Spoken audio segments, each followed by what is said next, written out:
Good morning. Thank you for joining us today. I'm Anne-Marie French, Executive Director of the New Hampshire Fiscal Policy Institute, and it's my pleasure to welcome you to the second webinar in NHFPI's State Budget Series, Examining the State Budget, the House Finance Committee Proposal. Our featured presenter today is NHFPI Senior Policy Analyst Phil Sletton. Phil joined NHFPI in the fall of 2016 and serves as NHFPI's lead analyst for budget and revenue. Prior to joining NHFPI, Phil served as a performance auditor for the Office of Legislative Budget Assistance, and he brings vast knowledge of New Hampshire's state budget process and the range of funding sources used to support it. Following Phil's presentation, NHFPI policy analyst Michael Polizotti will join Phil on screen to facilitate a question and answer session. We encourage you to use the Q&A function that you'll find at the bottom of your screen to submit questions during the presentation. This webinar is being recorded, and we will post the recording and the presentation slides to our website following the event. And we'll also share the links and related resources with you via email following the event as well. And as we know that it can be challenging to see all of the details on the slides, we will be sharing a link to the slide deck at the start of Phil's presentation, so you'll be able to download it and follow along if that helps you during the process. I think Mike will be sharing that in the next few minutes. And now it is my pleasure to welcome Phil to begin the presentation. Phil, over to you. Thank you very much, Emery, and thank you everyone for your time this morning. So in this presentation, we're going to focus on the House Finance Committee's state budget proposal, and we're going to focus on it in relation to both the governor's budget proposal and to a certain extent to the current state budget. So the state budget as currently passed, the one that's in place for state fiscal years 2020 and 2021. So some of the comparisons will be to both of those budgets, and some of the comparisons will be to just the governor's budget proposal. For some of the information that we'll show, we'll talk about the changes from the current state budget, but much of the information will be the changes the House Finance Committee proposed relative to the governor's budget proposal. For those who are interested in some of the governor's budget proposals changes between from the current state budget as enacted and the governor's proposal, the New Hampshire Fiscal Policy Institute has an issue brief. We published an issue brief in March about the governor's budget proposal. We also put on another webinar, such as this one, about the governor's budget proposal on February 19th. So for those who are also interested in downloading these slides, I believe that the link to those is going into the chat. Maybe it just went into the chat now, so you can download and follow along, as Anne-Marie noted. So first, the state budget we're in an interesting situation in that the context for this state budget is an ongoing pandemic. Right now we're completing a budget process while a pandemic is affecting the lives and livelihoods of many Granite Staters, and has been for the last year, making a really difficult economic and health situation for many New Hampshire residents. And to have some data that illustrates that are data that are collected by the US Census Bureau through the Household Pulse Survey. The most recent one, which was for the first half of March, found that more than 1 in 4 New Hampshire adults that responded to the survey reported that paying for usual household expenses, and the Census Bureau offers up examples of mortgage or rental payments, car payments, student loans, food, utilities, paying for those expenses was somewhat or very difficult. Now, we don't have a direct comparison to what that figure was before the pandemic, but it's still, when you talk about 28 or 29% identifying it as somewhat or very difficult to pay for usual expenses, there's still a lot of economic hardship out there. And we see that in the reduced number of jobs in low-wage work as well, the reduced employment in low-wage work. It's substantially lower in New Hampshire than it was pre-pandemic. Based on the available data that we have, that suggests there are fewer job opportunities, and there's also fewer opportunities for people to engage in the labor force in a way that either fits their schedule with increased perhaps caregiving duties that they have at home, or is a safe environment for them to participate in. And the negative economic impacts of the COVID-19 crisis have been most acute for those who have had the fewest resources and who entered this crisis with the fewest resources. That's not atypical for recessions, but the swiftness and severity of this, as well as the focus, particularly on service industry, damage to service industries in terms of employment opportunities there, has meant that it has been most severe and most dramatically severe on those who came into this crisis with limited resources in many situations and weren't making high incomes before it hit. So federal actions have played a key role thus far, as have some state actions to support the recovery from this crisis, and state revenues will be able to support the recovery from this crisis as well. The American Rescue Plan Act, the most recent of the federal assistance packages, improves the short-term economic outlook a fair bit, as well as the outlook for individuals and families and the support that they're receiving. And state revenues continue to be strong, much stronger than we expected 8 or 10 months ago that they would be at this time. And that's generated a budget surplus in this state fiscal year, in state fiscal year 2021. So not counting the entire state budget, but just looking at this fiscal year on its own. Now, the revenue forecast, the most recent revenue forecast we have from the New Hampshire House Ways and Means Committee from March 18th actually had improved revenue projections even relative to what the governor forecast in his February 11th announcement of the state budget. So you can see on this graphic, all the way over to the left, the actual amounts are in blue. So we can see that there's a fair bit of drop in the General and Education Trust Fund revenues between state fiscal year 2019 and state fiscal year 2020. Those are some of the effects of the pandemic. And note the axis does not begin at 0, so it's zoomed in to show some of the changes. In state fiscal year 2021, you can see the governor's projections in green and the House Ways and Means Committee's projections in orange. And you can see that the House Ways and Means Committee actually, over the course of this 3-year period, and all 3 years of revenue projections affect the dollars that are available for the next state budget, anticipated about $55 million more than the governor in the General and Education Trust Funds. So as we get into talking about the state budget, it's important to cover the basics. The New Hampshire has a 2-year or biennial operating budget, which funds most, but not all, state operations for 2 state fiscal years. So this, some operations are funded, for example, in separate pieces of legislation or in the capital budget, for example, but most state operations are funded through the state budget. And the next state budget will provide funding for state fiscal years 2022 and 2023, which is the 2-year period that begins on July 1st of this calendar year. And the state budget, when we talk about the state budget, we're talking about generally 2 pieces of legislation. There's House Bill 1, which is the operating budget bill, and that includes what you might imagine in a state budget. There's line items and appropriations for each of those line items. And there's a little bit of text towards the end as well, but that is designed to only impact how there might be changes in those line items and the funding associated with them. There's a second bill, typically called House Bill 2, that's the trailer bill, and that is the companion omnibus bill that has all the policy changes that may be necessary to implement some of the appropriations in House Bill 1, and also separate appropriations and separate pieces of policy as well can be included. So the House comes into the process after the governor has introduced, in this case, his version of the state budget, and before the Senate considers it. So in the entire process, which takes more than a year, state agencies start working on their state budget proposal. They started working the summer before this year, and the governor then presents the budget to the legislature in February. So the state agencies would have had to submit their request to the governor's office by October, and then in February of this year, an odd-numbered year, the governor presented his budget proposal.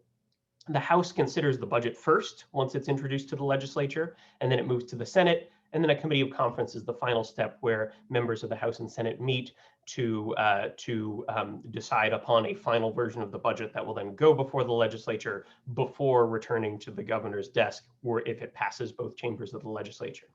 So how does the House Finance Committee's budget fit into the pattern of budgets that we've seen historically? Well, here you can see on this graph, this is state budget totals by individual year, so not by 2 years combined in each state budget package, but broken out by individual year and unadjusted for inflation. So you can see that in the aftermath of the Great Recession, the 2010 and 2011 state fiscal years budgets did grow, and that was in part because of support from federal funding. And then both federal and state policymakers made policy decisions, and there was reduced revenue because of the slow economic growth following the Great Recession. And that led the 2012-2013 budget to be substantially lower. And since then, budgets have grown relatively steadily. And this, I should note that this graph includes both the appropriations that are in the primary part of the operating budget bill, the Section 1 of House Bill 1, it typically is, as well as changes towards the bottom of House Bill 1 and appropriations that are made in the trailer bill. This graph is built so that we go as far back as possible in trying to measure those differences. And you could see that if you compare the 2022-2023 House Finance Committee proposal to the prior budget is actually slightly larger. So the House Finance Committee's proposal would deviate from the long-term trend of, again, unadjusted for inflation, growth in each year of the state, in most every budget cycle of the size of the state budget. So if you look in aggregate from all funds and including both reductions at the bottom of House Bill 1 or back of the budget reductions and trailer bill appropriations, the House Finance Committee's proposal is 0.3% smaller than the last budget as enacted in December of 2019, September of 2019. I should note that these are budgets as enacted. So again, that would break this trend that we've seen, this sort of post-Great Recession trend that we've seen in the last 10 years or so. Now, what are the appropriations made in the House Finance Committee's budget? Well, if we look at 6 broad categories of state expenditures, all state expenditures in the state budget are divided up especially in House Bill 1 of the state budget, are divided up into these 6 categories. And these 6 categories, the sizes are relatively similar to what we've seen in the most recent state budgets. Health and social services is about 44%. Education is about 23%. Education includes the funding for local public education through adequate education grants as well, and we'll talk about that a little bit. Health and social services, I should note too, is almost entirely the Department of Health and Human Services budget. The Veterans Home is also included in that slice as well. And then those 2 slices make out the 2/3 of the state budget, and the remaining third is made up of justice and public protection, transportation, general government, which includes, for example, the Department of Treasury, the Department of Administrative Services, the Department of Revenue Administration, and then resource protection and development as well. So that's what the categories look like in the House Finance Committee's proposal for the 2-year period. But how have those categories changed? Well, I noted that the House Finance Committee budget reduces in size a little bit relative to the current state budget. This graph shows how the changes relative to the current state budget have been proposed by category in both the governor's proposal in green and the House Finance Committee's proposal in orange. And you can see that general government, there's a decline and increases in resource protection, development, and justice and public protection. Some of that is because of the proposed state agency reorganizations, including the Department of Energy. The creation of Department of Energy actually pulls dollars from the general government category and adds them to justice and public protection, and to a certain but much smaller extent, resource protection and development. General government also saw a decline because of some one-time savings associated with state retiree health benefits as well, and a couple other changes. These declines that we see that aren't affected by agency reorganizations. We see declines in education and transportation. We'll talk about those both a little bit more. And then we see an increase in health and social services, both in the governor's budget proposal and in the House Finance Committee's proposal, although they're to substantially different magnitudes. The governor proposed a significantly larger budget change, I should say, from the current state budget for the health and social services category, and the House Finance Committee reduced that change to a much lower level, or considerably lower level. Now, when state policymakers are deciding where to allocate funding from and how to put together a state budget, they often aren't looking at these categories so much as they are looking at funds, specific funds such as the general fund, the education trust fund, the turnpike fund, the fish and game funds.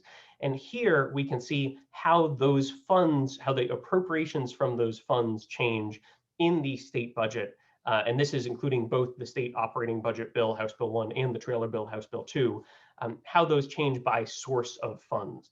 So here we can see, again, the relative to the current state budget as enacted in September of 2019, what the differences are between the governor's proposed state budget for the next 2 years in green and the House Finance Committee's in orange. And you can see that all the way over on the right side, federal funds see the largest increase in both. And some of the difference in federal funds is because of changes in decisions of how to budget certain federal funds by the House Finance Committee. So that is accounting for some of that drop. And if you look all the way over on the left, you can see that the education trust fund appropriations relative to the current state budget, the current biennial budget for fiscal years 20 and 21, we see both the governor and the House Finance Committee anticipated a drop in terms of that fund as a funding source for appropriations for services in the state. The House Finance Committee's drop was a little bit smaller, however. The House Finance Committee did have a larger drop in general funds. That's because both of revenue policy changes and other policy changes as well. And you can see the other ones had smaller changes in appropriations, but highway funds did see a significant drop in both budget proposals. So that's what the funds look like, but what about the individual departments? How have the departments changed in the House Finance Committee's budget proposal relative to what the governor proposed? Well, this graph shows the changes between, in dollars, so these are dollar changes and not percentage changes, in the House Finance Committee's proposal by state agency relative to the governor's proposal. This chart doesn't include 17 state agencies or departments that are identified at this level in the state budget where there was no change in their budgets. So the House Finance Committee did not change their appropriations. They may have changed something related to their operations or proposed different statutory language about how something may be set up, but they didn't change the appropriation level in their budget proposal relative to the governor. And you can see if you look all the way over on the left, the House Finance Committee boosted funding for the Department of Transportation, the Department of Education, the Department of Corrections, including some vocational education programs at the Department of Corrections, and then a boost also to the university and community college systems. So those are combined in this line, but the House Finance Committee does not combine their appropriation. It keeps them separate. The governor in his proposal did combine their appropriations in the second year of the state budget. So that's why they are included here as just one item. So the House Finance Committee proposed adding funding relative to the governor to both the university and community college systems combined and individually. And then if you look all the way on the other side of the graph, you'll see reductions in the Treasury Department, the Department of Environmental Services. That includes some reductions in state aid grants to municipalities for water, pollution controls.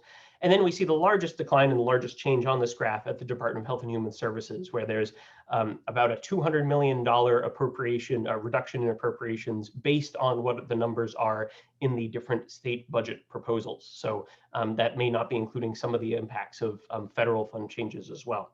So that's where we see the largest decline. Now, there were some agency reorganizations that were proposed by the governor, and the House Finance Committee largely retained those, but did change a little bit of how they're set up. So the House Finance Committee proposed delaying, or at least delaying, I should say, the merging of the university system and the community college system. The governor had proposed creating one entity over the course of the budget process, or over the course of the next state budget, I should say. The House Finance Committee proposed creating a commission that has a $1.5 million appropriations to study the issue of merging the two systems, and they'd have to provide a recommendation to merge or not merge by January of 2022. And then a single entity would be created by July of 2023 if the merger were approved legislatively. But that merger would then happen outside of this next state budget window. It would happen at the beginning of state fiscal year 2024. As a result, the House Finance Committee did not include a combined appropriation for the university system and the community college system in its budget proposal. The governor had proposed creating a Department of Energy. That Department of Energy is retained, that Department of Energy creation is retained by the House Finance Committee, although certain statutes were altered a little bit around the structure of the Department of Energy. The Public Utilities Commission would be administratively attached to this new Department of Energy. The Office of Offshore Wind Energy Development would be located in the Department of Energy, as well as the energy policy portion of the Office of Strategic Initiatives, which was formerly called the Office of Energy and Planning. The planning functions from the Office of Strategic Initiatives would be shifted to the Department of Business and Economic Affairs. So let's take a look at that health and social services category a little bit more, which again is by and large made up of the budget for the Department of Health and Human Services. So there are some pretty significant changes, as you saw in the appropriations for the Department of Health and Human Services. The largest single change is a back of the budget reduction to the Department of Health and Human Services of $30 million in general funds in state fiscal year 2022 and $20 million in general funds in state fiscal year 2023 for a combined reduction of $50 million in general funds from the department over the course of the biennium. Now, what is a back of the budget reduction? This is a provision that is at the bottom of House Bill 1 that requires a department to essentially reduce the appropriations. The appropriations may be allocated above in the budget lines individually above, but this requires the department to find over the course of the biennium $50 million in reduced general fund expenditures from those budget lines that were appropriated above without being specific as to where those should come from over the course of the biennium. So there are restrictions, however, in this particular back of the budget reduction, those funds cannot be drawn from developmental services, including in-home supports, the Children's Health Insurance Program, which is a portion of Medicaid, or from county programs that are Medicaid related that fund nursing facilities and long-term care. Now, that back of the budget reduction, I should note, it's for general funds. There may be federal funds implications as well, because, for example, Medicaid funding is a dollar for dollar match. Is a general fund dollar often matches a federal dollar there. So there could be some broader implications as well.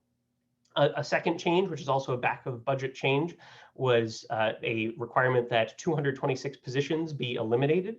That would reduce appropriations by $22.6 million in general funds during the biennium. And there's also a requirement that it limits the DHHS's number of positions to 3,000 full-time positions. Now, many these positions, these 226 positions are vacant, or there are 226 vacant positions. However, this does reduce the appropriations that the DHHS may have used to fill those positions, for example. The Sununu Youth Services Center would be closed under the House Finance Committee's budget proposal. That center doesn't currently serve very many individuals. And there would be funding allocated for the placement of children who are currently served at that facility who can't be placed in community care of some sort. There would be funding allocated to place those children in other settings that would be appropriate for them. There's also language added to ensure there's funding available to prevent a wait list for employment-related childcare services. The governor's budget had proposed a significant reduction in funding for employment-related childcare services. The House Finance Committee did not change the appropriation, but did put a provision in the trailer bill to ensure that that appropriation that if there were a wait list generated because of that lower appropriation, that money would be moved from the Temporary Assistance for Needy Families federal block grant to help ensure that there wouldn't be a wait list over the course of the biennium. There's also a $17.25 million appropriation that the governor had proposed that would have either been drawn from federal relief funds or through state borrowing through state bonds to build a 60-bed forensic psychiatric facility on the grounds of New Hampshire Hospital. There is a provision in the current state budget, the currently enacted state budget, that supports the creation of a smaller facility. However, my understanding is that there hasn't been movement on that front, likely in part because of the pandemic. So this would be an appropriation that would support that initiative with a much larger facility. The House Finance Committee removed that provision, noting that if there is there was a note that if there is a facility to be constructed, that perhaps it should go through a different channel, should go through, for example, a Public Works Committee. So there's that provision was removed, and that did reduce the overall appropriations, although it didn't impact general funds. So now let's take a look at the top line numbers for the Department of Health and Human Services budgets. And here we have 4 different iterations of Department of Health and Human Services budgets. And note again, the axis does not begin at 0 here. It's zoomed in to show some of the changes. So all the way over on the left in the lighter blue, you can see The current Health and Human Services budget is the adjusted authorized amount. So this is not what was enacted in September 2019, but this is reflecting the changes that have been made in the interim by the Fiscal Committee and other entities to the Department of Health and Human Services budget. You can see in the darker blue with the darker green on top, the agency's budget request for state fiscal year 2022. So that darker blue is the efficiency budget request, and then there are additional prioritized needs that were identified in the request that's in that dark green. The governor's budget proposal is in light green, and this does include, for example, that $17.25 million appropriation for that forensic psychiatric facility. The governor's proposed appropriation came close to that efficiency budget level as proposed by the Department of Health and Human Services. And then the House Finance Committee's budget substantially reduces it. Some of that is how federal funds are budgeted, but a significant portion is those non-specific reductions, those back of the budget reductions to the Department of Health and Human Services. It's a substantial, it lowers that amount substantially relative to the governor's budget proposal, for example. So now, there are other provisions in the state budget, particularly in the trailer bill, that impact health and social services, and that the House Finance Committee altered relative to the governor's budget proposal. The governor had proposed a family medical leave insurance plan, and that plan would be based on state employee participation in an initial insurance pool, and then individuals and entities such as businesses would be able to voluntarily participate. The governor included that in his budget proposal. That was removed by the House Finance Committee. That doesn't affect appropriations for any particular department. The governor didn't include an appropriation in his proposal for that family medical leave insurance plan. There's also a requirement that family planning programs be financially and physically separate from certain reproductive health operations if they want to continue to receive Medicaid funding. So family planning programs that do receive Medicaid funding would face this constraint. Those reproductive health operations would have to be put into a separate entity, and there's also limitations on the both a physically and financially separate entity. And there's also limitations on the extent to which an entity that may be a combined entity now and would have to separate into two entities. There's limitations on their ability to contract with one another as well. There's also a provision that the governor had proposed mental health and social isolation programs that were targeted at both older adults and veterans, respectively, two separate programs. The House Finance Committee removed the separate appropriations that were in the trailer bill for those two initiatives and identified funding lines specifically for the supports for veterans. And there is also a reduction in the funding that the governor had proposed to address the recommendations of Alvarez and Marsal. Alvarez and Marsal is a firm that was contracted with the DHHS to assess the impact of the pandemic, as well as increase operational efficiency and improve service delivery during and after the pandemic. The appropriation doesn't detail in statute exactly what recommendations of this report would be funded by that appropriation. That's a trailer bill appropriation. However, the House Finance Committee defunded an amount that corresponded with the amount of dollars devoted to potential changes to the developmental disability service system. So the House Finance Committee didn't envision that being a part of this sort of maybe initial devotion of dollars and resources to implement these recommendations. One thing I'll note as well is that there are other recommendations beyond the scope of what was imagined to be funded by that appropriation. And again, the exact dollars going to which recommendations aren't detailed in statute. And the House Finance Committee did increase the estimated lapse, the amount of money that beyond the back of the budget reduction that the Department of Health and Human Services would be expected to underspend its budget. The House Finance Committee did increase the lapse amount as well by about, I believe it was $10.2 million based on the recommendations that would be enacted from the Alvarez and Marsal report.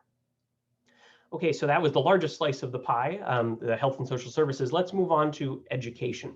And I noted when we were talking about that category pie chart, where education is the second largest category, that a significant portion of that slice was due to the adequate education grants that fund local public education. And I want to start this section by talking a little bit about how those work. So adequate education grants are provided on a per pupil basis. And then there's additional targeted aid beyond the base adequate education level, depending on both the characteristics of the pupil and for this state fiscal year, for state fiscal year 2021, the characteristics of the community in which they live as well. So if you look all the way over on the left, you can see the base adequate education grant amount. And that is $3,709 roughly per student in state fiscal year 2021. It's due to go up in the next fiscal year because it does have a biennial adjustment for inflation, or for a certain measure of inflation, I should say. So that's the base amount, and you see that across all four columns here.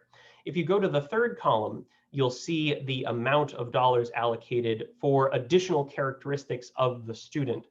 So if the student is a recipient of special education assistance, or if a student is eligible because of low family income for free and reduced price school meals, there are additional appropriations for those for the school districts that are educating those students as well. English language learners as well. You can see that amount in darker green at the top. If a student is an English language learner, there's an additional appropriation.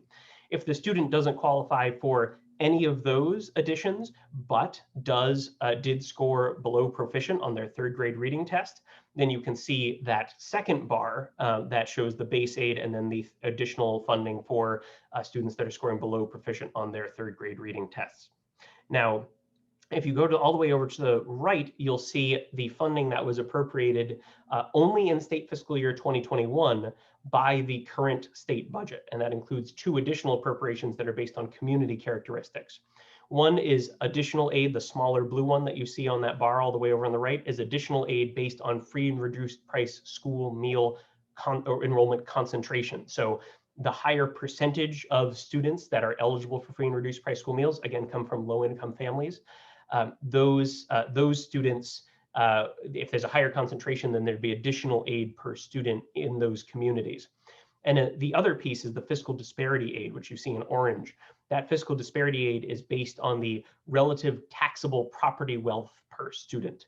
So the lower taxable property wealth a community has per student, the higher that aid amount would be, up to an additional $1,750 per student. So that's a basic structure for how it's not all education funding, but it's how the majority of education funding that goes to local public education is decided. It's again based on this per pupil allocation. Now, both the House Finance Committee budget and the governor's budget proposal see a reduction in education funding for local public education. Now, one thing that's key here is enrollment. Enrollment projections are, because funding is provided on a per pupil basis, enrollment projections are key for understanding what the aggregate level of funding looks like. The school district population in New Hampshire, the population in public school district that's enrolled in public school districts in New Hampshire has declined since the 2002-2003 school year and declined relatively steadily.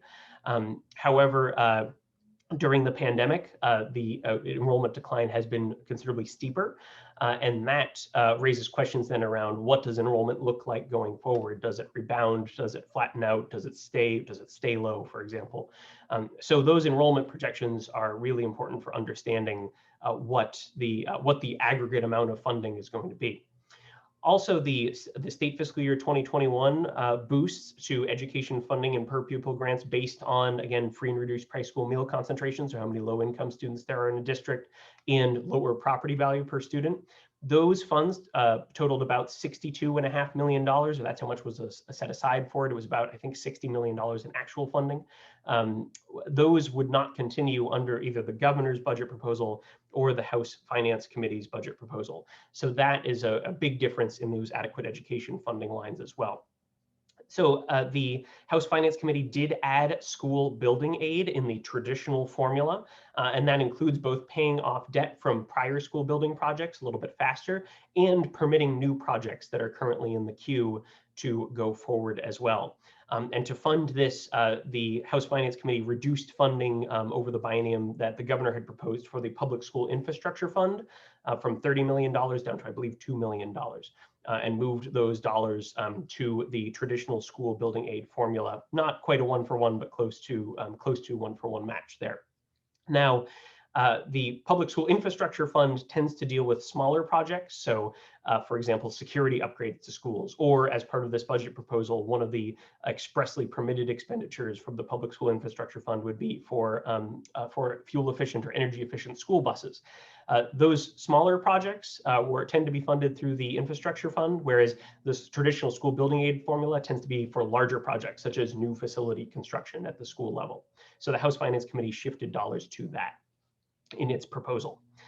There's also added retroactive funding for certain full-day kindergarten operations that had started up, but because of the way the statute was set up, not the entire amount of funding did not flow to them. So there's additional appropriations for a retroactive full-day kindergarten funding, as well as the House Finance Committee added funding for certain special education services for particularly high need students who need a lot of support in their school districts.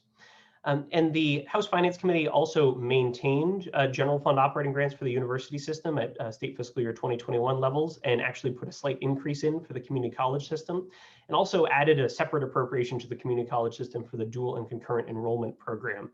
The governor had proposed a reduction in aggregate to the university system and community college systems, both separately and merged together. So what do some of these changes, particularly the local public education aid changes, look like relative to each other on a graph? So here you can see the state fiscal year 2020-2021 state budget. The current one that we're in is the baseline. You can see the changes the governor proposed in green, and again, the House Finance Committee in orange. And you can see that both of them drop that adequate education line, that primary way that funding goes to local public school districts. Both of them dropped by the same amount, roughly $100 million. However, you can see that the House Finance Committee added funding to the school building aid formula, the traditional school building aid formula relative to the governor. And if you go all the way over to the right of the graph, see that reduction in the Public School Infrastructure Fund relative to what the governor proposed. Both appropriations would be higher than was in the current state budget. Tuition and transportation aid, there wasn't a change in either proposal. Special education aid, again, the House Finance Committee boosted it a little bit above the current budget's levels. The governor had kept the current state budget's levels. And then charter school assistance or money, state money going to public charter schools, those dollars were boosted in both proposals because of the Department of Education's projection that there would actually be increased enrollment in public charter schools. Now, the biggest single dollar value change that was made by the House Finance Committee in the state budget process was related to local public education aid. And it is a $100 million reduction in the statewide education property tax. Now, what does that mean? Well, the statewide education property tax is based on a statewide assessment of property value, and it is a state tax, but it is raised and retained locally. The dollars do not flow to the state. So the state basically requires that that local governments tax a certain amount locally, and then those dollars are used to offset the state's obligations for funding local public education, funding those adequate education grants. So it is a state tax, but all the dollars are raised locally, all the dollars are retained locally, and again, they offset the state's obligation. So they're part of the state's formula, but the state doesn't generate the money and then send it to communities. It all remains local. Now that the statewide education property tax is set in statute to raise $363 million. That was a target amount set in 2005. There's not an inflation adjustment included for that. So whatever happens with property values, for example, the rate is then adjusted, at least the statewide calculation of the rate is then adjusted based on those property values to raise $363 million. Now, the House Finance Committee proposed reducing the statewide education property tax by $100 million in state fiscal year 2023 alone. And that $100 million lowers that target to $263 million. And that effectively means that then more money will flow to local governments, will end up flowing to school districts from other state revenue sources that support the Education Trust Fund. So as opposed to that money being raised and retained locally and offsetting the state's obligation, then those $100 million come from the state and from other sources and go to local governments. Those other sources that support the Education Trust Fund, the business enterprise tax is a very significant contributor. There are portions of the business profits tax, the real estate transfer tax, the tobacco tax, a small portion of the meals and rentals tax that all contribute. All the lottery commission profits go to the education trust fund, as well as the entire utility property tax, a separate tax revenue source, goes to the education trust fund. So those are all sources that the state collects and then would distribute in state fiscal year 2023, $100 million more than it would have if this provision hadn't been in place. Now, that is a less targeted way of distributing aid than, for example, what is in the current state budget, but it does get aid from the state to local governments. However, because of a provision in the American Rescue Plan Act passed last month, net state tax reductions may result in foregone federal assistance. There may be, for example, a dollar for dollar loss in the amount of money that comes to the state from the federal government for the reductions in net state tax revenue. We'll talk about that a little bit more, but it's important to remember in this for this provision. Now, in terms of higher education, we can see the comparison of the three budgets here, the current state budget and the appropriations in the current state budget broken out by the university system and the community college system. This includes one-time funding as well that was in the trailer bill. And then the governor's proposal, where you can see the university system, the community college system in the first year of the governor's proposal, and in the second year in blue, the combined system appropriation. And then the House Finance Committee, where you see the two entities remain separate. And there's also a little bit of funding for the Merger Study Commission as well, that $1.5 million. And as you can see, the House Finance Committee did boost funding for those higher education entities relative to what the governor proposed. Now, there are other budget and policy areas that don't fit into those two focus areas and go across either several categories or are in one of those categories that makes up the remaining third of the state budget. So in terms of aid that goes to local governments that is non-education aid, so this is aid that goes to counties and cities and towns for purposes other than education. The House Finance Committee did make some changes. The governor's budget had proposed a significant increase, a nearly 20% increase in the amount of dollars that counties would have to provide to support certain Medicaid funded services, including nursing home and in-home services for county residents. There would have been, again, a roughly 20% increase in what counties would have had to provide to support those operations under the governor's proposal. The House Finance Committee reduced that amount substantially, devoted considerably more state funding to those operations, and inserted language to limit the annual increases that counties would face in terms of those costs to 2% going forward, 2% each year. So that has a potential to reduce, the House Finance Committee's proposal has a potential to reduce the pressure on property taxes significantly in that regard. There's also, the House Finance Committee did remove funding for certain Department of Environmental Services grants to municipalities for, again, pollution controls or pollution mitigation.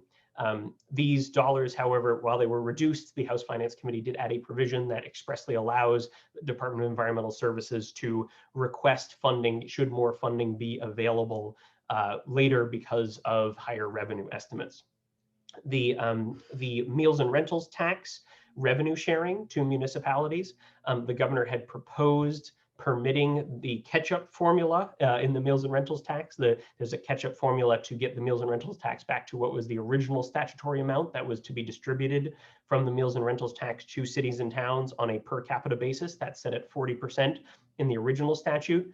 It's not at 40% now. There is a catch-up formula that permits up to a $5 million increase each year, depending on meals and rentals tax revenues.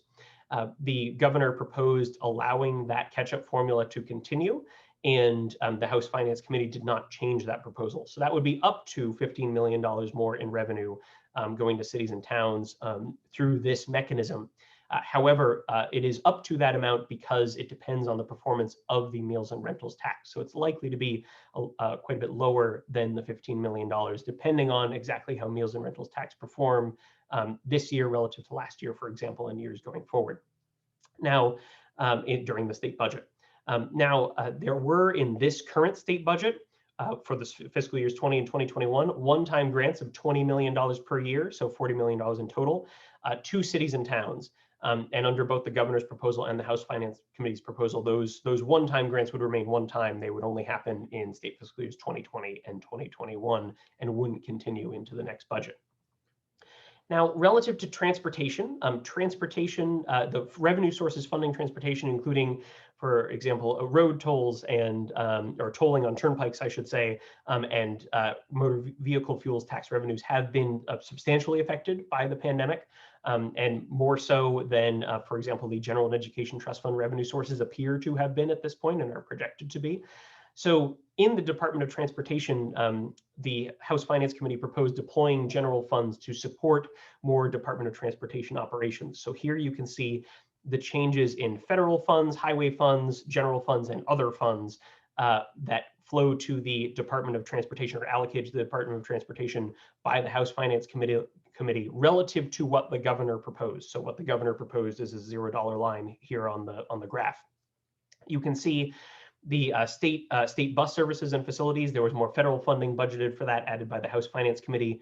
But in both the areas of winter maintenance and block grants to cities and towns for transportation assistance, highway funding was reduced in both of those by the House Finance Committee, but there was substantially more general funds added. So about $4 million apiece in general funds were added to those appropriations. And the Department of Transportation typically isn't a large recipient of general funds, so these are significant appropriations on that front.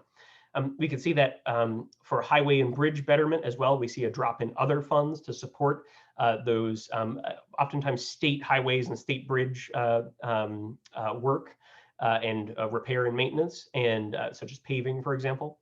And there's a general fund increase there, as well as a general fund increase for fleet vehicles and equipment to the Department of Transportation as well. Now, there are some other policy changes that, again, are not necessarily specific to one budget area or another. The governor had proposed a student debt relief program that would be targeted at certain students who were, or former students who had education debt and were working in the state in certain fields. And that would be funded through funds that would otherwise go to support potentially scholarship programs. The governor's proposal was removed by the House Finance Committee, but the House Finance Committee did add a funding source for the governor's scholarship program. So that same funding source that would have been used for the student debt relief program could be used in some cases for the governor's scholarship program. The House Finance Committee also proposed eliminating 21 law enforcement positions from the Liquor Commission and shifting the focus of the Liquor Commission from enforcement to education and licensing. And the enforcement authority and responsibility for enforcement were the law enforcement part of the Liquor Commission, which currently oversees both liquor and tobacco. That enforcement authority would be removed from the commission and specifically would be shifted to local and county law enforcement agencies. So that's a change in the way the Liquor Commission would operate.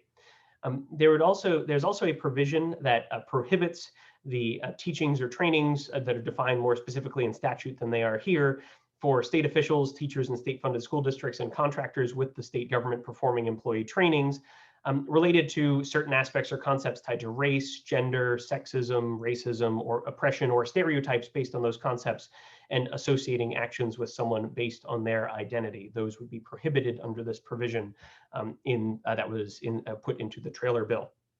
There's also a limit in the trailer bill on the governor's ability to renew a state of emergency, as opposed to renewing state of emergencies every 21 days without limitation. This would limit the governor's ability to renew a state of emergency to only one 21-day period before having to go to the legislature to essentially have the legislature renew a state of emergency, except for in certain situations where at least the half of the legislature was incapacitated or missing. And then there's also a provision that would refund businesses that were fined for violating COVID-19 restrictions created by executive or emergency orders. And there's a $10,000 appropriation to refund these businesses. So now those are some of the expenditure and policy changes. What about the revenue and tax policy changes that were in the House Finance Committee's proposal? So the governor had proposed several tax policy changes, and the House Finance Committee retains those. The governor had proposed reducing the meals and rentals tax rate from 9% to 8.5%, eliminating the interest and dividends tax over a 5-year period. That would, during the state budget biennium, mean $6.3 million fewer in the budget process for the current for the state budget for the next 2 fiscal years. but there'd be substantially larger revenue reductions in the future. That's a revenue source that brought in about $126 million in state fiscal year 2020, or about 5% of the total for the general and education trust funds. There's a reduction in the business enterprise tax from 0.6 to 0.55%. The governor had proposed that. The House Finance Committee retained it. And then a proposal that the governor had put forward to raise both of the thresholds. There are two filing thresholds for the business enterprise tax. And the governor proposed raising both of them to $250,000, and the House Finance Committee retained that proposal. There is also some new changes to revenue in the House Finance Committee's proposal. One is reducing the business profits tax rate to 7.6% from the current 7.7%. Another is, as we discussed, lowering the statewide education property tax rate for state fiscal year 2023 only. A third is permitting wagering on historic races. So this is gaming revenue associated with horse races that have already happened, and specifically horse races that have already happened, as opposed to ones that are going on in real time. And then also there's two changes to business tax policy. One is delaying an apportionment change. So this is a change in how taxes that are owed to New Hampshire by multi-state entities or entities operating in multiple states or multiple geographies.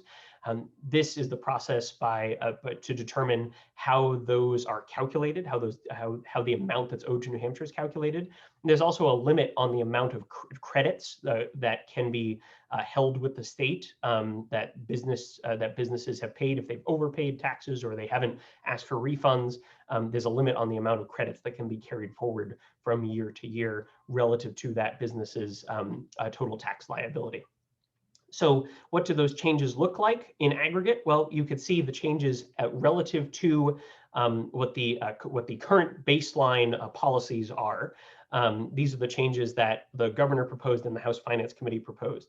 You can see the largest change is the statewide education property tax reduction of $100 million that was proposed by the House Finance Committee. And then if you look, so that's towards the right of the graph, if you look all the way over on the left, you can see the meals and rentals tax rate reductions is sort of the second largest aggregate or single tax revenue change as a result of a tax policy change. And then the business enterprise tax rate reduction, the business thresholds, the business enterprise tax thresholds, the business profits tax rate reduction, all have those negative impacts, as well as in the middle, you can see the two provisions that I just talked about last on the previous slide, and that the House Finance Committee did include, but the governor did not include. There are also some differences in revenue estimates between the House Finance Committee and the governor's office. That don't reflect a policy change, but reflect a difference of considerations in terms of what the impacts of the revenue would be. And if you look all the way over on the right, you can see that there were that the governor had proposed adding tax auditors at the Department of Revenue Administration, and the House Finance Committee proposed adding additional tax auditors at the Department of Revenue Administration who would bring in considerably more revenue than they would cost to employ. Now, I want to talk a little bit about what entities are affected by, for example, the business profits tax, the business enterprise tax, and the interest and dividends tax, because those are some significant changes here. The meals and rentals tax, I should note, that's levied on restaurant meals, hotel rooms, and rental cars that are purchased in the state. And if, for example, this rate reduction from 9% to 8.5%, if you were to purchase a meal that on the menu would be $24, then the change in your final bill would be about 12 cents in the end after you've added in the taxes on those $24, with the difference between 9% and 8.5% tax rate. Now, the business enterprise tax really is a very important part of the business enterprise tax base are large entities or high profit entities. So in this table, you can see all the way over on the left, the taxable business profits that are reported to New Hampshire by entities, and this is the amount that it's at least this amount. So, for example, if you look at the if you look at the top row, you can see that those are entities that have reported at least $12.6 million in taxable profits owed to New Hampshire. So they might have a larger profit as an entity overall, but that's just based on their New Hampshire activity. And that was about 0.1% of filers, or it was 76 businesses specifically, 76 entities that were filing, I should say, in tax year 2018. Tax year 2018 is the most recent year for which we have these data publicly available. And those 76 entities paid almost half of the business profits tax, which is the state's largest tax revenue source. So those larger entities are particularly important for the business profits tax base. And another way that we can understand what the makeup of the business profits tax base is look at the different categories of filers, the different types of business profits tax filers. And here you can see there are partnerships, there are corporations, proprietors included as well. But in that orange slice, those are water's edge entities. And those tend to be entities that have a significant overseas component. So they're multi-state or multinational entities, tend to be larger entities. They've accounted for about 6% of filers in tax year 2018. But if you, holding the colors constant, look at the amount of revenue, not the percentage of filers, but the percentage of revenue that came to the state by filer type, then you can see that those large entities, those water's edge entities that again are likely multinational entities, included 62%. They paid 62% of the business profits tax revenue in tax year 2018. Now, 2018 was a little bit of a larger year for that figure because of some of the changes that were in the 2017 federal tax overhaul, the Tax Cuts and Jobs Act, that affected New Hampshire's tax base a little bit in terms of repatriating income from overseas. However, in the prior year in 2017, I believe it was about 57 or 58%. So still more than half of the revenue came from these filers. Now, the business enterprise tax base is considerably broader. It is still, large businesses are still an important part of it, but the business enterprise tax base is less dependent than the business profits tax base on some of those largest businesses. So here the table is set up in the same way. If you look all the way over on the left, about 3 rows down, you can see the business enterprise value tax base of $7.4 million for these businesses. And remember, this isn't profits, this is enterprise value tax base. So it's based on compensation, interest, and dividends paid or accrued in some situations. Those that reported more than $7.4 million in that taxable tax base, they accounted for about 0.8% of filers, and those filers paid a little bit more than half of the business enterprise tax. So again, large businesses, large entities are important, but not as important as they are to the business profits tax.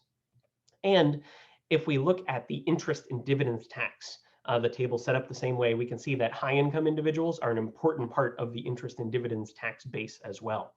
So if you look all the way over on the left, find the row that's about in the middle with $200,000. That's $200,000 of reported interest and dividend income. So that's taxable under the interest and dividends tax. And I should note, so the interest and dividends tax, the income that's generated from that tends to be from assets that an individual or a joint filer, in some certain cases, a business owns, or those assets such as stock ownership, shareholders, ownerships in a company, or even a significant money market account that generates a fair bit of interest. Those are the sources of income that are counted under this in part of this tax base. So that $200,000 does not include wage or salary income, does not include capital gains income that come from selling assets. These is income generated by owning those assets and the associated benefits, distributions, for example, from those assets. So those that were earning more than $200,000 in this kind of taxable income accounted for a little under 2.5% of filers and paid almost 50% of the interest and dividends tax revenue collected in tax year 2018. Now I want to talk for a moment, because it's likely to impact the budget process going forward, talk for a little moment about the American Rescue Plan Act and what that means in terms of assistance to New Hampshire. So the American Rescue Plan Act has a wide variety of provisions, not all of which we will cover here, but the aid to state and local governments is an important component of those provisions, particularly when we're thinking about services in New Hampshire funded by state and local entities. So there are certain permitted uses for this aid, and this aid can be used through the end of 2024. The permitted uses are responding to the COVID-19 health crisis or the negative economic impacts associated with it. Premium pay for eligible essential workers. So essential workers, particularly those performing either essential government functions or certain other functions, there's premium pay to a certain level that's permitted by that. Funding services to the extent of revenue loss from the pandemic at the governmental level. So for governments that lost revenue associated with the pandemic on a fiscal year or fiscal year basis, these dollars can be used to backfill those budget shortfalls. Specifically, one of the permitted uses is necessary investments in water, sewer, and broadband infrastructure. Those three kinds of infrastructure are identified in the statute. And these dollars cannot be used for pensions. So they can't be deposited into pension funds, I should say, at the state or local level, and can't be used by the state to reduce net tax revenue because of policy changes. And we'll talk about that a little bit more. The estimates that are based on these statutes and that are not included, we don't have final rules or guidance for many of these provisions, including this one yet from the US Treasury Department. So these are estimates and they are definitely subject to change. But the estimates that are available suggest that the state of New Hampshire would receive about $960 million in this form of aid. Counties in New Hampshire in total across the 10 counties would receive about $264 million. And cities and towns in New Hampshire would receive about $194 million in total. There are certain limitations on prior local government budgets and the amount of aid relative to those prior budgets that can be provided. There are also separate allocations for local public education, and that amount in New Hampshire, the core part of that amount is about $350 million. So that's separate from the estimates above for the state, counties, and cities and towns. Now, I do want to discuss the net tax revenue reduction provision in the American Rescue Plan Act. And again, there's still more details to learn about this at this point. We don't have all the details yet. But it does have this provision for states specifically that a state or territory shall not use the funds to either directly or indirectly offset a reduction in net tax revenue that results from a change in law, regulation, or administrative interpretation during the covered period. That's through the end of 2024. That reduces a tax or delays the implementation of any tax or tax increase. So again, we don't have regulations or specific guidance yet, but the language in the statute and information from the U.S. Treasury Secretary in a letter that Secretary Yellen wrote signaled that the policy would be basically a dollar for dollar loss of federal aid for net state tax revenue reduction. So if the state were to reduce tax revenue by $1, then that $960 million figure would reduce by $1. Now, how that is calculated, how that is exactly determined, what is a dollar reduction or what results in a dollar reduction is not clear yet. That's pending guidance and regulation from the US Treasury Department. However, if we were to use the House Finance Committee's proposal as an example and look at the net reduction in tax revenue, so this is just including tax revenue changes, in the House Finance Committee's proposal based on the surplus statements, which those are the dollar figures used when the House Finance Committee is putting together its budget proposal, that would result in about $157.7 million reduction in net tax revenue during the budget biennium. There would be additional reductions in future years because of, in particular, that interest and dividends tax phase out, and the continued reduced rates in the meals and rentals tax, the business profits tax, and the business enterprise tax. So that would be during the budget biennium. Close to that $160 million figure lost potentially. That would be revenue that wouldn't come from the federal government from that $960 million total.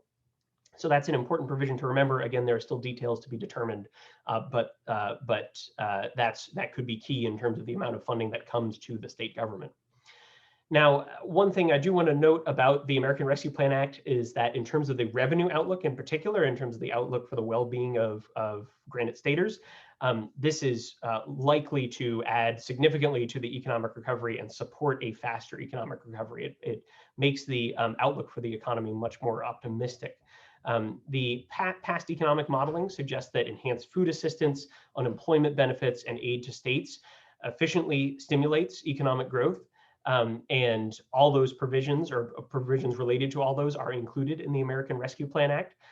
Estimates indicate that the American Rescue Plan Act might reduce the child poverty rate nationally by half. And that is primarily through the expanded child tax credit. And there's also aid to support medical care and state financing associated to Medicare, to state financing associated with medical care, particularly with Medicaid.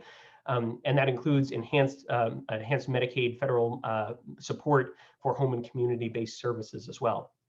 So in total, based on the available state-by-state estimates we have, which are not comprehensive, so there's additional money that would likely be flowing on top of this, but it's likely at least $3.8 billion flowing to New Hampshire in some form, not just the state of New Hampshire, but to New Hampshire overall in some form from the American Rescue Plan Act. And that is, of course, dependent on the details of some of the regulations and guidance, as well as what's happening in the economy and how many people qualify for certain types of assistance, such as unemployment. So the economic boost from the American Rescue Plan Act certainly helps the state revenue outlook and changes what the state budget may look like going forward. So in summary, there are a couple key changes that I want to remind you of from the House Finance Committee's budget proposal. The House Finance Committee does shift funding away from health and social services, primarily through back of the budget and aggregate position reductions relative to the governor's budget proposal. The committee does shift funding toward counties and toward local property taxpayers, specifically through both the Medicaid provisions related to counties and the statewide education property tax. But the aid is, particularly through the statewide education property tax reduction, is less targeted than in the current budget.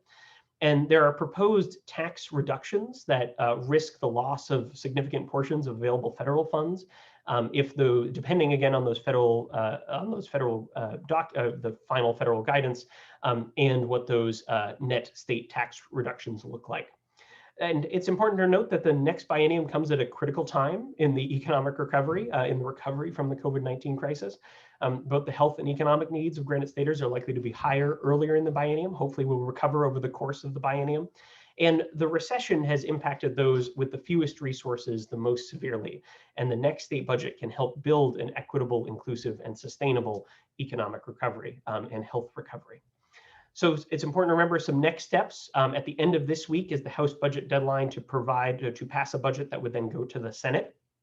We will know what March and April state cash revenues look like in early May, and those are both two important months combined together. Specifically, those are two important months for state revenues, and that will give us a little bit more of a state revenue picture.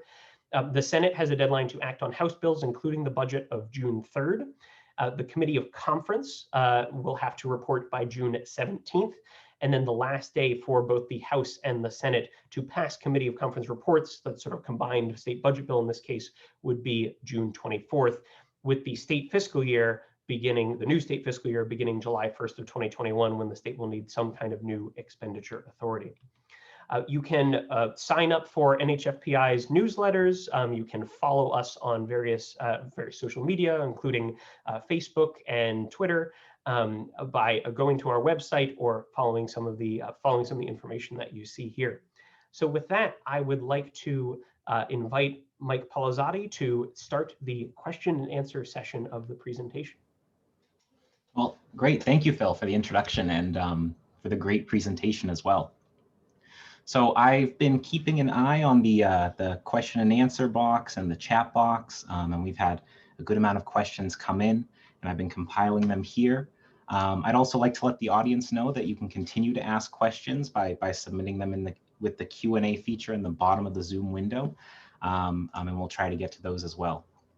So with that, we can start with the first question here, and it's related to the American Rescue Plan Act. So you mentioned approximately $960 million coming to the state of New Hampshire from the American Rescue Plan Act. So there's several parts to this question. We'll start with the first one. So how will these funds be deployed in the state, in New Hampshire? And what kind of impacts do they have on the state budget process, and what was proposed by the House Finance Committee?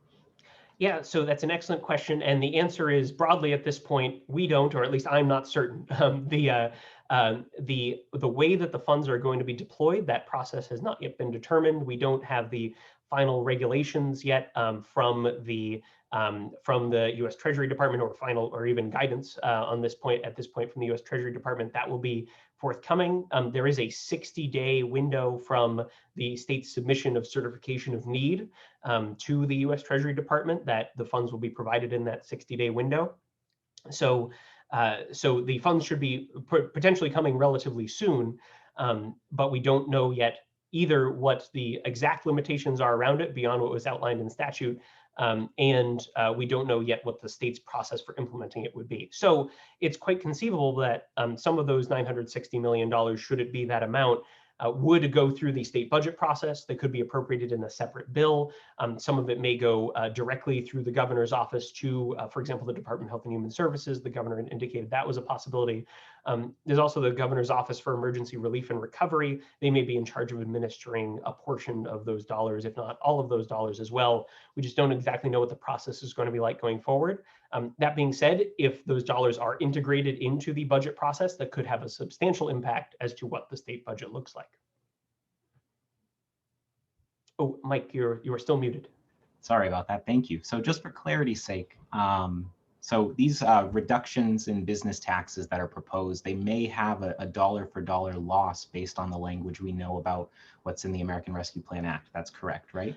Yes, so U.S. Treasury Secretary Janet Yellen has indicated in both in a letter and there's statute in the American Rescue Plan Act that also strongly indicates that that would be the effect. So every dollar in state tax revenue reduction would lead to a dollar lost in federal revenue. So basically reducing state taxes by $1 leads to $2 in fewer dollars that are available to deploy in the economy and for services.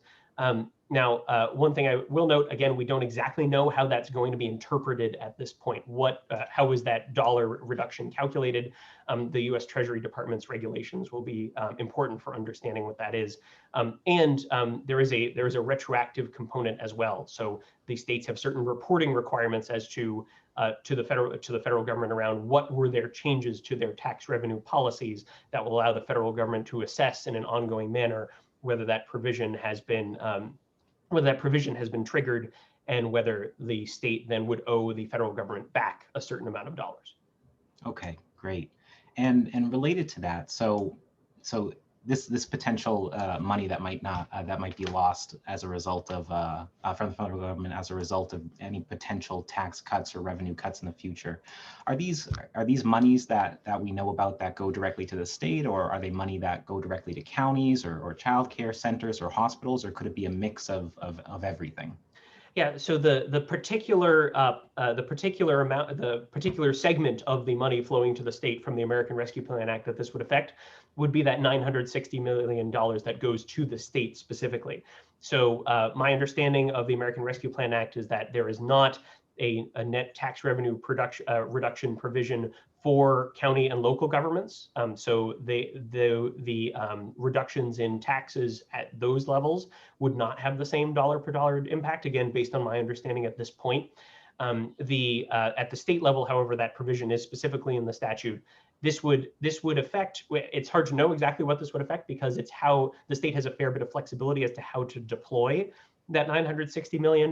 So it's not clear exactly which, whether that support would have gone to childcare or would have gone to, supporting schools or low-income individuals or families, right? We don't know because the dollar never made it to the state, if there's that, or I shouldn't say that, the dollar wasn't available for the state in the end because of a result of the net state tax revenue reduction.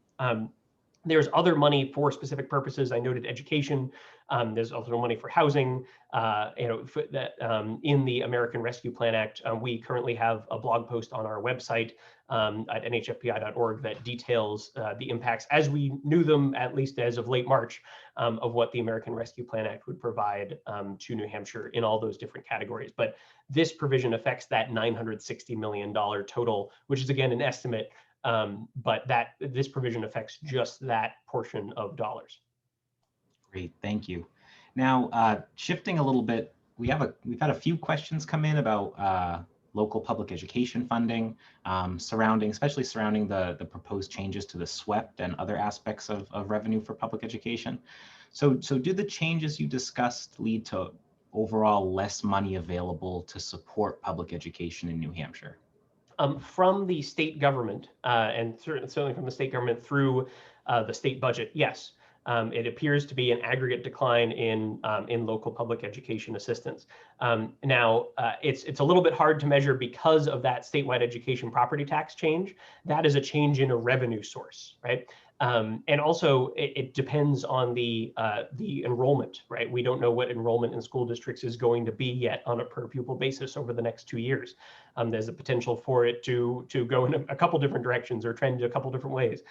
So what it means on a per pupil basis what it means in terms of funding that flows from the state rather than funding in aggregate. Those are sort of harder calculations to do, and we won't know exactly how those shake out until we know what enrollment looks like. But in terms of the budgeted amount of funding that goes to local public education in the state budget, this is an aggregate decline. Okay. And related to education funding again, so does the proposed reduction in SWEP flow more to high valuation towns more than low valuation towns? Right. So the statewide education property tax is applied evenly when the state calculates it. But there are changes then at the local level because local governments can then change their tax bases with certain credits that are allowed under state law. So the statewide education property tax rate in terms of how it's translated at the local level, while it's calculated at one rate at the state level, does vary a little bit at the local level. One of the particular components of the statewide education property tax is that there are some communities that tend to have high property values and relatively small amounts of students. Where the statewide education property tax raises more money when applied locally than the state's obligation to that community to fund local public education. So in this way, the statewide education property tax raises more money locally, and then no dollars that are separate from the statewide education property tax, which is again raised and retained locally, flow from the state to that community. So in those situations, for example, those are towns that, in those towns and cities, I should say, or at least one city, in those situations, the community keeps the funding from the statewide education property tax. It keeps it retained locally, but has to use it to fund local public education. But it basically changes the balance between what is the state portion of the tax and what is the local government's portion of the tax. Now, my understanding is there is a provision in the House Finance Committee's budget proposal that would make it so that those communities that would see that were previously communities where the statewide education property tax raised more money for local public education than the state's obligation was, that those communities would see an adjustment to make sure that there wasn't as much of a local property tax impact in those communities. I don't know the details of that provision, but I understand that that's addressed as well. But again, the statewide education property tax is, lowering it is a form of assistance to local governments, to school districts, in that if you are looking to send more money, so sort of not physically, but send more money from the state, from other state-raised revenue sources to local governments, as opposed to requiring local governments to raise it locally, then reducing the statewide education property tax does that. However, that is a reduction that's sort of across the board, if you will, again, except for that caveat for those particularly high wealth and low student count communities, or relatively low student count communities.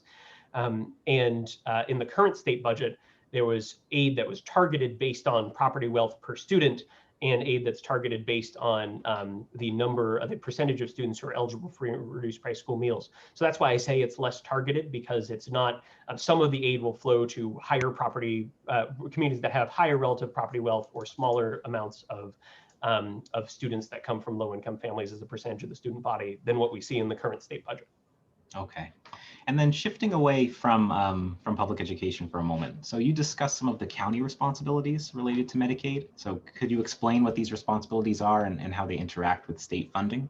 Sure. So and I should note that NHFPI actually has a fact sheet on this topic, so you can find that on our website as well. So county governments are responsible for a portion of the state's half of the payment for Medicaid, certain Medicaid services for, particularly for older adults in their communities, or that are residents of the county. So if there's someone who qualifies for Medicaid and who is in a nursing home, the counties are then responsible for a portion of that Medicaid payment. Even if the person who is a resident of the county but is going to a nursing home in a different county, the county is still responsible for that. For a portion of that Medicaid payment. Now, I say a portion. Medicaid is, in most aspects of the Medicaid program, it's a dollar for dollar match, where the state or local governments, in this case counties, generate $1 of revenue to support health coverage for people who are low income or low asset individuals or who otherwise qualify. And the federal government matches that dollar, and then those $2 go to fund that health coverage. Now, the state pays for a portion of what is typically the state half in other portions of the Medicaid program for these certain county services, which include, for example, the Choices for Independence waiver services as well, where people are provided with nursing home-like care, but in their homes and in their communities. The counties are responsible for the majority of what would be the state half in other portions of the Medicaid program. And the state pays for certain amounts of it. The counties there's a cap on the amount that counties are supposed to pay in aggregate that is set in statute, and it's also in the budget line. So there's actually 2 places in the state budget, that currently address it. There is no set percentage at this point as to what the counties are supposed to pay as a portion of that, what would be the state half. So that portion varies depending on how much state funding is allocated and what the state sets the caps at. So it's a complex way, and there are many more complexities beyond what I just described, but it's a complex way that a certain nursing home and other support payments are made, where there's a county responsibility. The counties, this is a significant portion of their budgets, and counties, their primary tax revenue source is the property tax. While it's a broader base because it's at the county level as opposed to at the local level, it still does. That's why I mentioned there's a property tax impact here that the House Finance Committee did by shifting more state dollars to that obligation, reduce the potential increase that counties are facing in terms of their property tax obligations and upward pressure on their taxes. Okay, great. And it looks like we have a few questions related to the potential loss of federal funds and the cuts at the Department of Health and Human Services. So do we know of any sort of legal challenges to the prohibition of using ARPA funds to fund any kind of net tax reduction so far? Yes, there is a legal challenge. I believe it's 21 attorneys general in states around the country have filed a legal challenge against the U.S. Treasury Department for deploying the limitations on net state tax revenue reductions that are in the American Rescue Plan Act. I am not a lawyer. I'm not a legal scholar. I can't speak to how that case might turn out. I will note that there are lots of programs, including Medicaid, which we've already discussed a fair bit, where the federal government has stipulations and requirements for use of those dollars that are provided to the states. So it's not clear to me exactly what's going to happen with that case, but yes, that case does exist.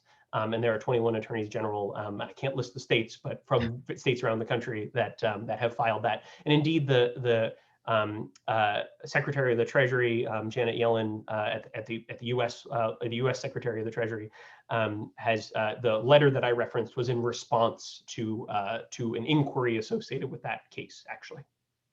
Okay, and then related to the proposed cuts at the Department of Health and Human Services. So there's a proposed elimination of over 200 positions for about approximately $22.6 million. So does that mean that if everything were to go through, that would be the potential loss of about $22.6 million from the ARPA funds? No, so the ARPA funds aren't, at least the ARPA funds that are in the $960 million allocation, where the state has the most flexibility, those are not matching funds. Now, there is a match if you reduce net state tax revenues by $1, then you lose one of those dollars, sort of an inverse match, if you will. But those are not matching funds. The federal funding implications, and I should say that in the House Finance Committee's budget and in the governor's proposal, ARPA funds, with the exception of the governor's proposal for the 60-bed forensic psychiatric facility, ARPA funds are not envisioned in those. Those ARPA funds are not included in those. But the federal fund implications for the backup budget reductions at the Department of Health and Human Services, both those positions and the $50 million reduction, the federal fund implications come through the Medicaid program. Because general funds account for, I believe, about half of the, federal funds account for about half of the Department of Health and Human Services funding. And a lot of that flows through Medicaid dollars. And Medicaid has that dollar for dollar match. So if you're reducing general funds by what would be 72.6, if I'm doing my math correctly, $1 million in general funds over the course of the biennium, both through those positions and finding reductions in other places, those at the Department of Health and Human Services, then there may be federal fund implications, because reducing that number of general funds means that you might then lose a dollar that would have been matched with federal funds through the Medicaid program or potentially other programs. So that's where the federal fund implications come in for the Department of Health and Human Services. So it's not ARPA. It's not the American Rescue Plan Act, I should say. It is largely, the reason that I noted it is because of the Medicaid interaction with those general funds at DHHS. Great, and just keeping an eye on the clock, it looks like we have time for one more question. So now that we know what's laid out in the governor's proposal and the House Finance Committee's proposal, so the state budget process is continuing to move forward and onto the Senate now. So what should our viewers be keeping an eye on for the next steps? Right. So one of the things that viewers should be keeping an eye on, I believe, is both as we've been discussing, the American Rescue Plan Act funds and how those might be integrated into the budget process, and whether the Senate has the guidance to be able to at that point from the federal government and decisions in the governor's office around how those funds are deployed relative to the budget process. I think that's important. Also, what happens with state revenues? I mean, the Senate almost always has more information than the House when it comes to what do state revenues look like, because in particular, April revenues are so important in the state's revenue collection calendar, if you will. March and April revenues are important months for revenue. So the Senate almost always has that additional information, but because we are in such a dynamic revenue environment, I mean, 10 months ago, we were thinking that there'd be, hundreds of millions of dollars in shortfall, and now the state has more than $100 million surplus in this fiscal year, right? So not counting last fiscal year, but in this fiscal year. Because this is such a dynamic environment, both in terms of the federal policy and the federal funding flowing in and the revenue side, the state budget process in the Senate, the results of the Senate's budget process might result in a substantially different budget because of what changes in terms of the revenue outlook, what changes in terms of the rollout of vaccinations and what we know about that, and what changes in terms of how federal funds are deployed from the American Rescue Plan Act. So it's a very dynamic process this round, and I think the Senate's going to continue that. Yeah, quite a few moving parts. So it looks like we're just about out of time. So thank you, Phil, for answering all of our questions. So with that, I'll invite Anne Marie back onto the screen so she can provide some closing remarks and close out the webinar. Thank you, Mike. Thank you, Phil, for that informative presentation. And thank you, Mike, for an excellent job facilitating our question and answer segment. Unfortunately, we couldn't get to all of the questions, but there are lots of good ones in there. So the next state budget will come at a critical time for New Hampshire and its residents. And the next state budget can play an important role in building an inclusive, equitable, and sustainable recovery. We hope that you found this presentation to be informative.